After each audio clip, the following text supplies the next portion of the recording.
Assalamu alaikum everyone. This is Usama Rizvi and welcome to another episode of Review and Analysis Series. आज के इस review analysis series के episode में हम world energy outlook 2022 को discuss करेंगे। दुनिया के अंदर जितनी भी ऑर्गेनाइजेशंस हैं, IMF, IEA जिसे इंटरनेशनल एनर्जी एजेंसी कहा जाता है, पेरिस बेस्ड एजेंसी है, ये मुख्तलिफ वर्ल्ड बैंक, ये मुख्तलिफ ऑर्गेनाइजेशंस हर साल अपने आउटलुक्स निकालती हैं। Being a serious student and otherwise as well, ख़ास तौर पे अब आप लोगों के पेपर्स करीब हैं, तो it is very important that you read at least the executive summaries of these outlooks. पूरी रिपोर्ट तो मतलब जिस तरह ये वर्ल्ड एनर्जी आउटलुक है, ये 500 पेजेस प्लस रिपोर्ट है, तो of course that is not natural for us to read, मगर आप इसकी जो एग्जीक्यूटिव समरी है उसको ज़रूर पढ़िए। आज के इस एपिसोड के अंदर मैं थोड़ा सा आपको कुछ की पॉइंट्स बिल्कुल ही ब्रीफली बताऊंगा and a little bit of analysis and reflection on it. तो IEA मैं आपको बता चुका हूँ, it's a Paris based agency. इसने अभी अक्टूबर के मंथ में अपनी वर्ल्ड एनर्जी आउटलुक निकाली। It's a very anticipated report. Why? Because this has been released when the world is grappling with a energy crisis and also after the Russia-Ukrainian invasion, and there has been lots of fundamental changes to the world energy order. So report जो शुरू होती है वो सबसे पहले इसी point को highlight करती है कि दुनिया में आज से पहले काफ़ी ऑयल प्राइस शॉक्स या एनर्जी क्राइसिस आ चुके हैं। 1970s का जो एनर्जी क्राइसिस, जो कि ऑयल प्राइस शॉक था बेसिकली, बहुत इंपॉर्टेंट समझा जाता है, सिग्निफिकेंट था। हमें पहली बार पता है कि एनर्जी को कैसे वेपनाइज किया गया था उस अरसे में। बट वो एक ट्रांजिटरी शॉक भी था और साथ ही वो खाली एक कमोडिटी पे कन्फाइंड था जो कि ऑयल थी। इसी तरह उसके सोल्यूशंस भी ये थे कि ऑयल की डिपेंडेंसी कम करनी थी, US ने अपनी ऑयल प्रोडक्शन बढ़ानी थी और दूसरे प्रोड्यूसर्स ढूंढने थे अपनी इंपोर्ट्स को कवर करने के लिए। बट अभी जो एनर्जी क्राइसिस चल रहा है, इसकी इस रिपोर्ट में बता रहे हैं कि मल्टीपल डायमेंशंस हैं, पूरा स्पेक्ट्रम पे है ये।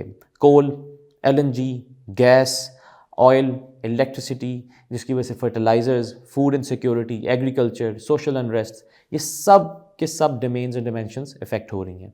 लिहाजा ये सबसे पहले ये एक मल्टीपल डायमेंशन के अंदर हम इसको देखेंगे। दूसरा, ये ट्रांजिटरी नहीं है, एक फंडामेंटल चेंज है। किस तरह भी हम देखते हैं।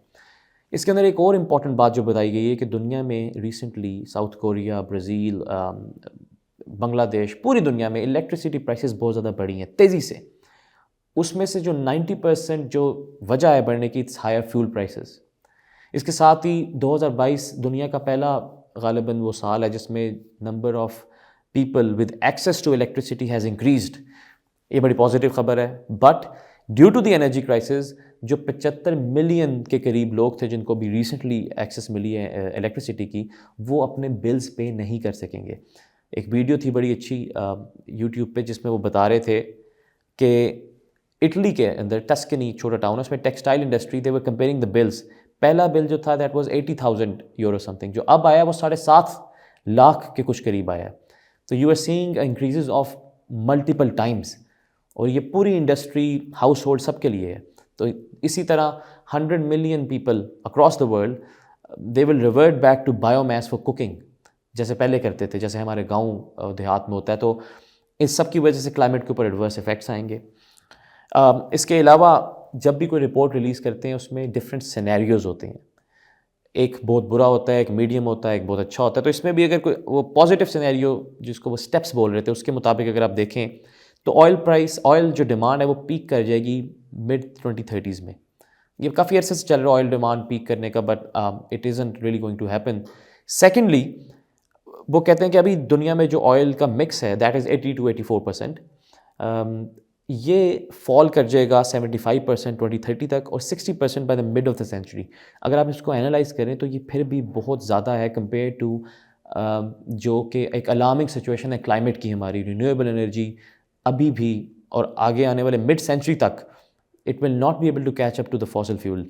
It is a point to ponder, और इसके ऊपर आप काफ़ी रिसर्च कर सकते हैं।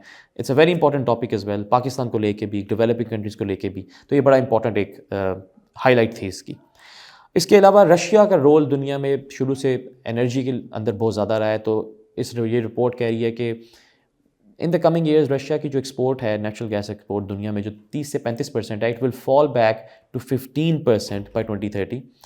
इसी तरह जो रशिया की वजह से इस जो गैस नहीं मिल रही अब रशिया का फ्लो चेंज हो जाएगा एशिया की तरफ गैस का, and the European countries will जिस तरह भी हो रहा है, they would be sourcing LNG, जिसकी वजह से पाकिस्तान और दूसरे दीगर जो डेवलपिंग कंट्रीज़ हैं उनमें लोड शेडिंग ज़्यादा हो सकती है, इलेक्ट्रिसिटी प्राइसेस और बढ़ सकती हैं, manufacturing industry, last sale manufacturing industry जो ऑलरेडी सफ़र कर रही है उस पर इफेक्ट्स आ सकते हैं।